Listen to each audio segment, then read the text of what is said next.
nouveau bilan lecture et c'est parti. On commence chez Lumene avec le roman Stitch qui est vraiment très joli, assez fin. C'est une lecture jeunesse, j'ai pas trop l'habitude d'en lire mais je me suis dit pourquoi pas, ça changera de ce que je vois et ce que j'ai l'habitude de voir d'habitude.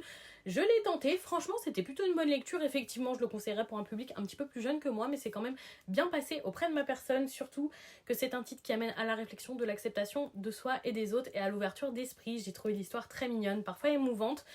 Assez sans surprise, pas hyper original dans le développement, mais très agréable à lire et que je recommanderais plutôt aux adolescents.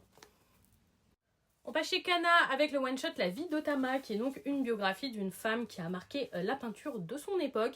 Et malheureusement, j'ai pas trouvé cette histoire hyper captivante. Elle est souvent relayée au second plan pour mettre plutôt en avant son mari, ce qui est dommage. J'aimerais qu'elle soit complètement au centre des récits tout le long.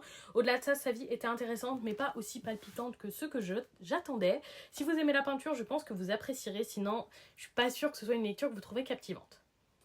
On termine chez Vega Dupuis avec le second volume de Peleliu Gaiden, des petites histoires, des petits chapitres bonus de l'histoire Peleliu terminé en 11 tomes.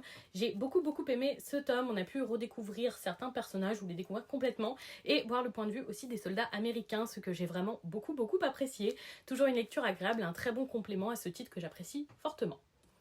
Et voilà pour ce bilan lecture, dites-moi si vous avez lu ces titres.